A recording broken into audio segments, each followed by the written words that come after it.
सृष्टिशाला का पुरुष भाग 51। भगवान बाहुबली मानो पृथ्वी से बहिर्गत हुए हो अथवा आकाश से अवतरित हुए, इस प्रकार अकेले ही वहां कार्यरत ध्यान में निरत हो गए।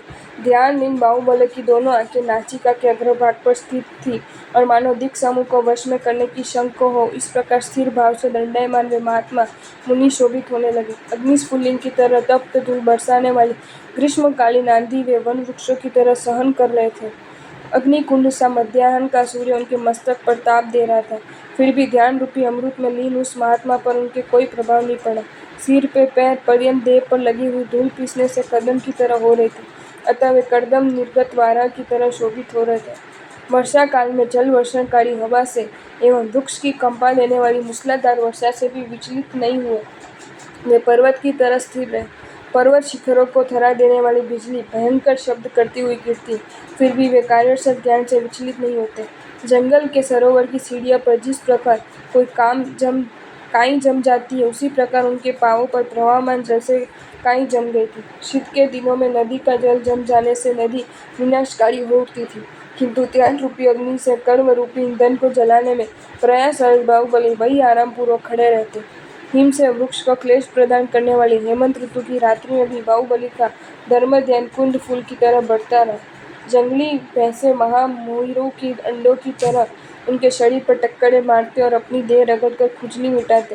बाघिनियां उनके शरीर को पर्वत का निम्न भाग समझकर उनके सहारे सुखपूर्वक रात्रि व्यतीत करती। हाथी सल्लग की वृक्ष की डाल के भ्रम से उस महात्मा के हाथ पांव खींचता, किंतु वे उसे खींचते नहीं थे, अतः हाथी लज्जित होकर चला जाता। चमड़ी गाय निर्भय होकर वहां हाथी और मुंह ऊंचा कर आड़ेसी कंटकमय जीभ से उस महात्मा की देह को चाटती कि शरीर का शत शत शाखा प्रशाखा युक्त लताओं से इस प्रकार जकड़ लिया था जैसे मृदंग में चमड़े की पट्टी जड़ी रहती है। उनकी देह की चारों ओर सरकंडों के वृक्ष अंकुरित होने लगे।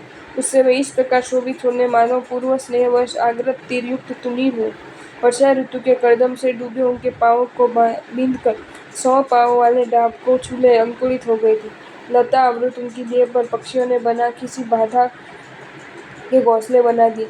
वन्य मयूर के शब्दों से भीत हजार हजार सर्प लता से गहन होने के कारण उनके शरीर पर चढ़कर लटकते हुए सर्पों के कारण बाहुबली 1000 हाथों वाले लगते। उनके पांवों के पास बने रीवर से निकलकर सर्प उनके पांवों से इस प्रकार लिपट जाते कि वे उनके कड़े से लगते। इस प्रकार ध्यानलीन बाहुबली का 1 वर्ष विचरण करते हुए अनाहारी भगवान ऋषभदेव के 1 वर्ष की तरह व्यतीत हो गया। जब 1 वर्ष पूर्ण हो गया, तब विश्ववत्सल भगवान ऋषभ ने ब्राह्मी व सुंदरी को बुलाकर कहा, अब बाहुबली अनेक कर्मों को क्षय कर शुक्ल पक्ष की चतुर्दश की तरह अंधकार रहित हो गए, किंतु पर्दे के पीछे रखा वस्त्र जिस प्रकार दिखलाई नहीं पड़ता, उसी प्रकार मोहनीय कर्ण के अंशरूप मान के कारण उन्हें केवल ज्ञान नहीं हो रहा।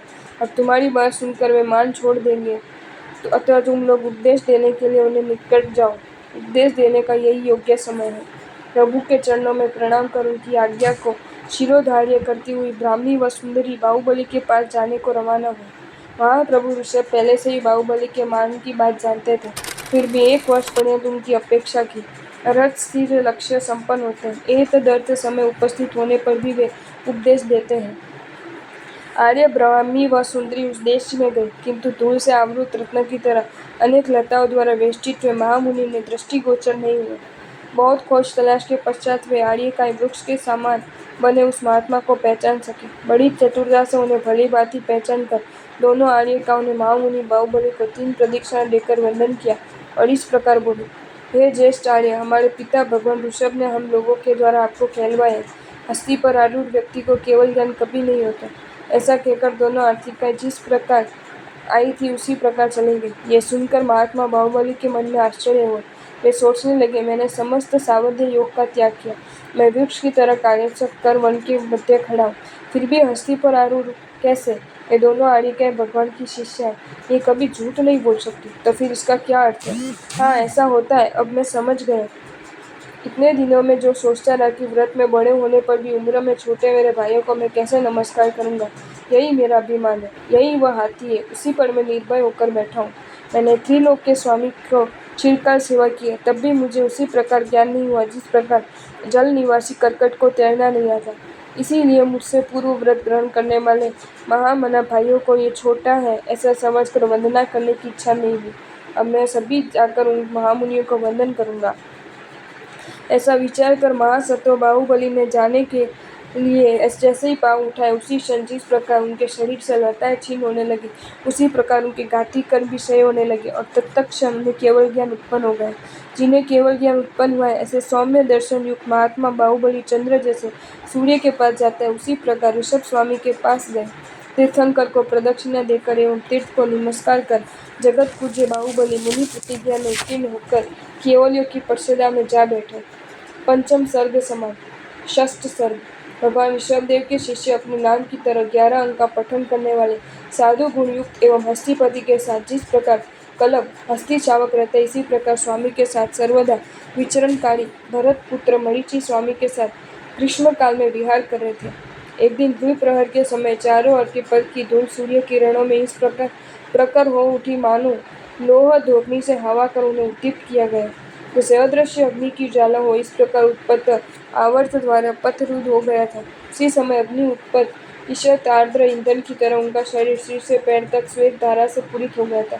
जल में भिगोए सूखे चमड़े की गंध की तरह पसीने में भीगे वस्त्रों के कारण उनके शरीर के मैल की धूस और दुर्गंध आ रही थी। उनके पांव जले जा रहे थे। उस समय उनकी स्थिति उत्पत्त स्थान में स्थित नकुल जैसी हो रही थी।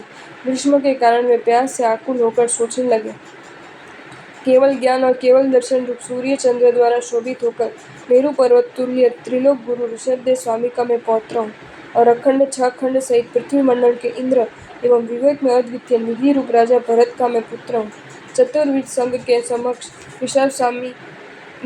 ऋषभदेव स्वामी से मैंने पंच महाव्रत धारण कर दीक्षा ग्रहण की। अतः जिस प्रकार वीर पुरुषों का युद्ध से भागना उचित नहीं होता, उसी प्रकार इस स्थान को त्याग कर घर जाना मेरे लिए उचित नहीं होगा। वह लज्जास्पद है, किंतु बृहद पाषाण को जिस प्रकार बहुत कठिनता से उठाया जा सकता है, उसी प्रकार चारिता रूपी इस भार को तो मैं क्षण मात्र के लिए भी वहन करने में असमर्थ हूँ। मेरे लिए यह व्रत पालन कठिन हो गया, किंतु इसका परित्याग कर देने से कुल कलंकित होगा। अतः एक और सिंह दूसरी और नदी इस भांति में मध्य में फंस गए हैं, किंतु मैं जान गया हूँ कि पर्वत पर चढ़ने के लिए जैसे पगडंडी होती है, उसी प्रकार इस कठिन मार्ग का भी सुगम मार्ग है। ये सब साधु मनोदंड काय दंड को जीतने वाले हैं, किंतु मैं तो इनसे पराजित हो गया, इसलिए मैं त्रिदंडी बनूंगा। ये श्रमण इंद्रिय जय करते और केश उत्पादित कर मुंडित हो जाएगी, किंतु मैं माथा मुंडित न कर शिखा रखूंगा। ये स्थूल और सूक्ष्म उभय प्रकार के प्राणी वध से विरक्त हो गए और मैं केवल स्थूल प्राणी वध से विरत रहूंगा। यह अकिंचन रहते और मैं स्वर्ण मुद्रादि रखूंगा। उन्होंने जूतों का परित्याग किया, किंतु मैं जूता पहनूंगा। ये 18,000 शील धारण कर अत्यंत सुवासित हो गए, मैं उनसे रहित होकर दुर्गंधयुक्त हो गया हूँ, इसलिए चंदन ग्रहण करूंगा। ये श्रमण मोह रहित है, मैं मोह द्वारा अभिष्ट उसके चित्त रूप सिर पर छत्र धारण करूंगा। ये कषाय रहित होने के कारण श्वेत वस्त्र धारण करते हैं, मैं कषाय द्वारा कलुषित हूँ, इसलिए कषाय गहरिक वस्त्र धारण करूंगा।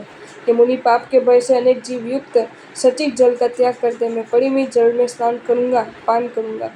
इस प्रकार स्वबुद्धि से निज वेश की कल्पना कर मरीचि ऋषभदेव के साथ प्रवर्जन करने लगे। खच्चर जिस प्रकार गधा या घोड़ा नहीं होता, उभय अंशों से उत्पन्न होता है, उसी प्रकार मरीचि भी न मुनि थे न गृहस्थ, वे उभय अंशों को लेकर नवीन वेशधारी साधु बन गए थे।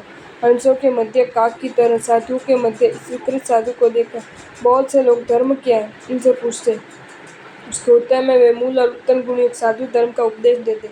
यदि कोई उनसे पूछता कि तब आप इस प्रकार क्यों नहीं चलते, तो वह कहते मैं असमर्थ हूँ। ऐसे उपदेश से यदि कोई भव्य जीव दीक्षा ग्रहण करने की इच्छा करता, तो वे प्रभु के पास भेज देते। अतः मरीचि से प्रतिबोध प्राप्त भव्य जीव का निष्कारण उपकारकारी बंधु के समान भगवान स्वयं दीक्षा देते। आपको ये वीडियो अच्छा लगा हो तो इसे लाइक करें और शेयर करें, और ऐसे ही नए नए वीडियोज़ देखने के लिए सब्सक्राइब करें हमारी channel Jain facts and stories को।